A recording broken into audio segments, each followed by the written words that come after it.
مساء الخير، مساء الفل على احلى متابعين، واهلا بيكم في قناتي قناه ماما سوسو. النهارده هنعمل فطير مش مشلتت، لا فطير تاني بطريقه حلوه جدا.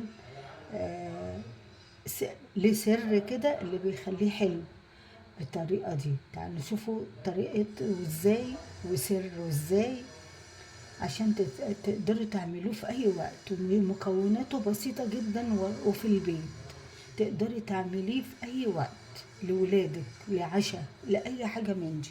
يلا بينا نسمي الله ونصلي على سيدنا رسول الله ونشوف المقادير سوا والطريقة سوا. مبدئيا كده انا عندي كوباية لبن، مش نص لبن ونص ميه، او كوبايه لبن اللي يريحك، اللي تقدري تعملي. بسم الله، دي نص ونص. تمام. عندي هنا زيت، 3 معالق زيت، 3 معالق زيت.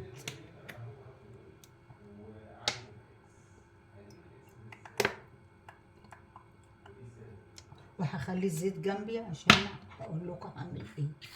تمام. خميره، معلقه خميره او كيس خميره. تمام، معلقه كبيره بيعادل كيس. بسم الله. عشان احط الخميره احط سكر، احط 3 معالق سكر. بسم الله. ادي 1، ادي 2، وادي التالتة. تمام كده. احط الزيت. خلاص هي كده انتهت على كده. تمام. ايه السر بقى؟ السر في الخميره، هتشوفوها هنعمل بيها ايه. ازاي هتقولوا لي فطير فطير بخميره؟ دي ده بخميره، طريقته حلوه وجميل قوي وهش جدا ومورق برضو. خلاص اقلبها كده كويس عشان انزل الدقيق عليه. اللبن او الميه يكون فاتر. تمام. عندي هنا 3 كوبايات دقيق وعليهم ذره ملح، وتكوني محللاه كويس جدا جدا جدا. حطي خطين تحتيه او 10 خطوط، لازم يكون متحلل حلو جدا عشان هو كمان اللي بيساعد على انه يديله هشاشة. خلاص. بس بقى لو احتاجت شوية مية او لبن ماشي، ما احتاجتش حاجة، بس هي لازم تكون بتلزق. تمام. ما احتاجتش، مش هتحتاج ان شاء الله. بقى خلاص انا هعجنها بقى بايدي شوية. طبعا هي بتلزق اهي. الزيت جنبك، لازم يكون ايدك تدهنها زيت عشان تقدري تقطعيها وتعجنيها حلو. خلاص كده هدهن ايدي زيت عشان كده حطاه جنبي. تمام. حاجات بسيطة كده.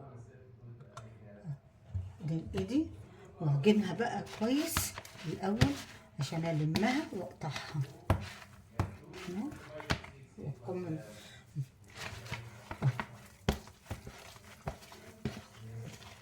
متخافيش انها بتلزق، كل ما ايدك هتحطي فيها زيت هتلمها. بصوا يا جماعه، تفضلوا تعجنوا فيها، وطول ما انتوا بتعجنوا ملزقه وهتحطي دقيق، عوسي ايدك زيت اهي. تفضلي وراها اهي، شايفينها هي بتلزق اهي، بس هي حلوه. خلاص انا دهنت هنا صينيه مسحتها زيت بس. تمام. بالفرشه كمان، مش عايزه بقى زيت كتير. خلاص اهي بالفرشه. تمام. قطعيها بقى كور المقاس اللي انت عايزاه عشان بتلزق. اعبسي ايدك زيت برضو، اعبسي ايدك زيت. عايزه احط في طبق قدامي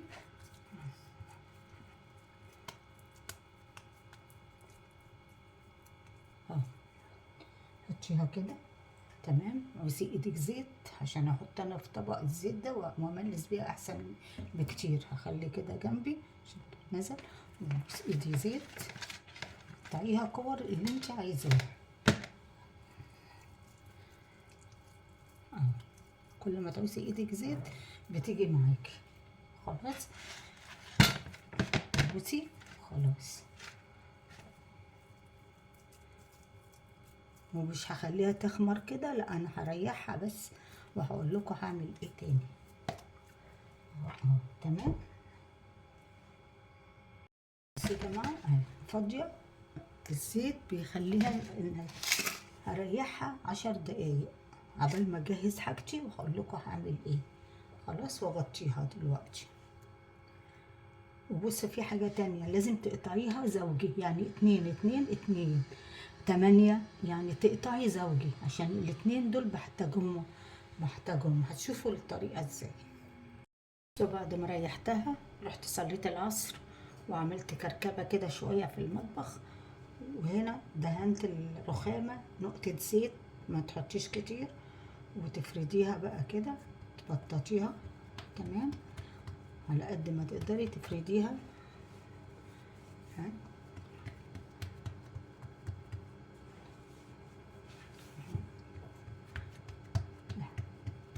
عايزة تفرديها بالفرادة، ما اعمليها.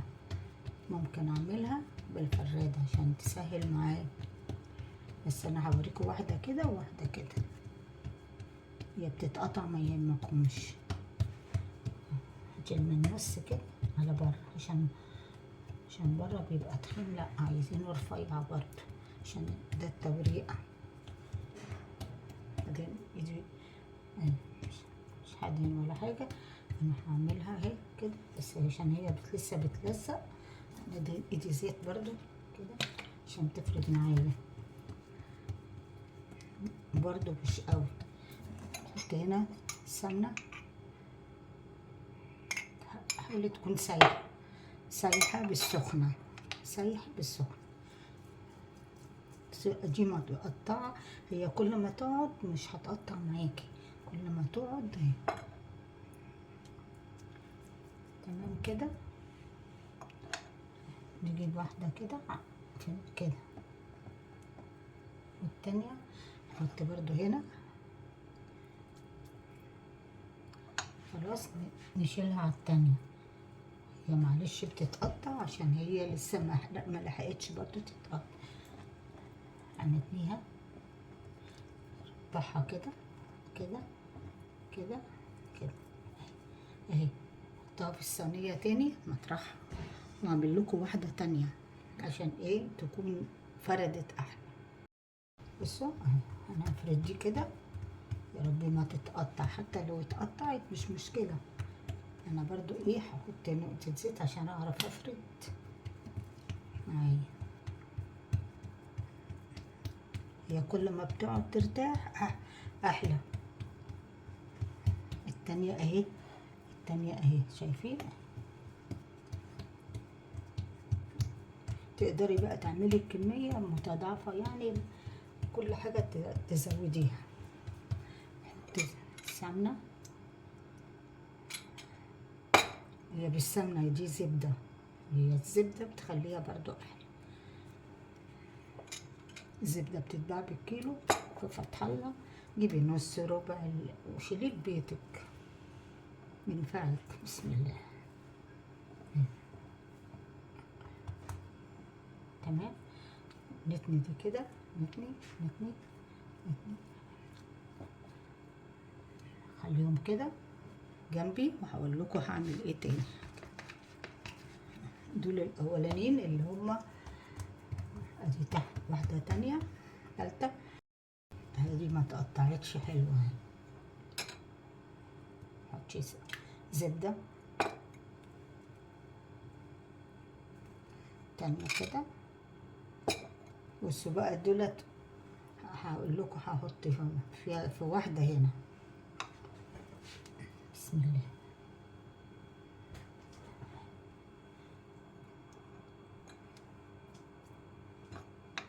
ودي عليها كده. نجيب دي بقى، نجيب الاولانيه الواحده، هنعملها فوق بعض كده اهي اهي. تمام، خليهم كلهم قد بعض كده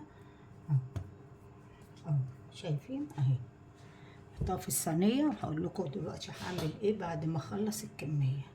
واحده اهي واحدة اهي، والتانية اللي هي اهي بحطهم فوق بعض، بحطهم فوق بعض اهو كده اهي، تبقى كده تمام.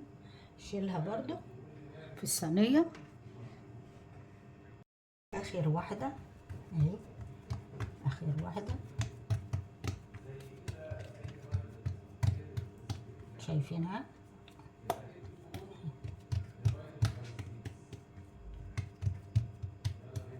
خلاص كده. حطيت سمنة،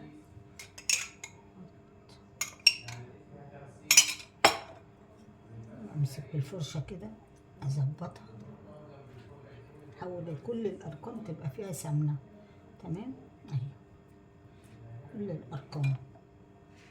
هاتني دي قدامكم كده كده تمام. دي عايزة تتحط فيها سمنة من فوق كده اهي، ودي كده اهي. ظبطي كده. اجيب بقى واحدة من دول احطها كده في قلبيها والفها اهي، شايفين كده؟ خلصت الصينية كده اهو. 3 دول الستة بقوا 3 تمام. دخليها بقى التلاجة الفريزر تجمد شوية وطلعيها تاني، هقول لكم هنعمل فيها ايه. انا حطيتها في التلاجة بتاع ربع ساعة. المفروض اقطعها بخيط، بس ايه مستسهلة يعني بصراحة. نقطعها كده كده كده مورقة تمام، كده مورقة. الصينية تدهنيها زيت وتحطيها، وفي الاخر تبططيها كده تمام اهي تمام اهي.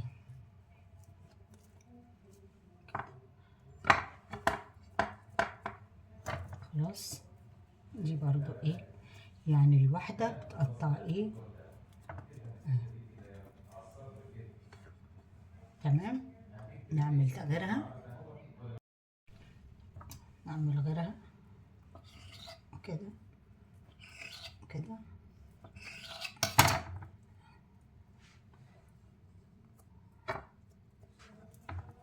مورقة من جوه اهي كده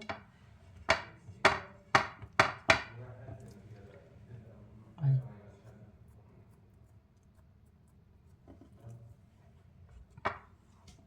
اهي.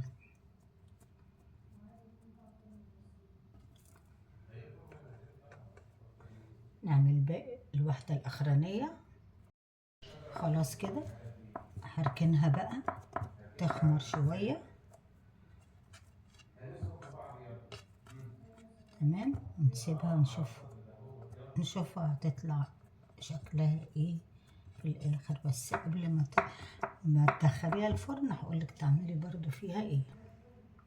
بس انا سبتها شوية تخمر، مش ما خليتهاش كتير. هنا معايا بيضة وعليها فانيليا وعليها شوية لبن، بدهن وشها تمام. بالراحة عشان ايه ما نطلعش الهواء منها، والفرن والع.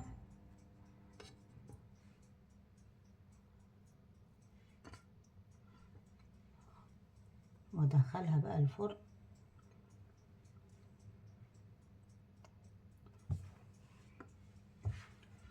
بتتنفخ قوي، بتعمل نقشة تانية خالص.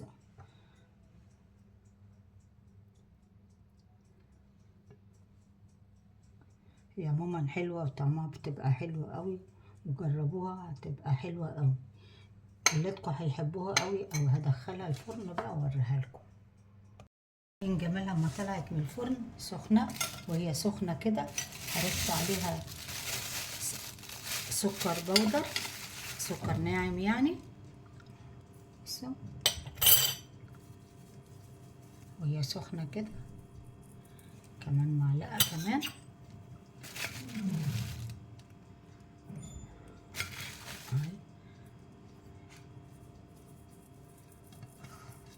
تمام. تهدى بقى شوية طلعها ووريها لكم. هي بس وهي سخنة، بصوا عاملة زي مورقة، عاملة زي ال- الشوريك. بصوا جمالها، بصوا حلوة ازاي. خلاص كده. شايفين بعد ما خلصت، شايفين جمالها حلوة قوي قوي، عاملة زي الشوريك. بص مورقة كده من جوه وطرية قطنية، حاجة جميلة جدا. ايه رأيكم بقى وتحطوا عليها سكر؟ ولادكم هتحبها جدا جدا. اتمنى يكون عجبكم الفيديو ده، ولو عجبكم ما تنسونيش في المشاهدة واللايكات بتاعتكم الجميلة اللي بتسعدني. واقول لكم الى اللقاء في فيديو جديد في مطبخ ماما سوسو. باي باي.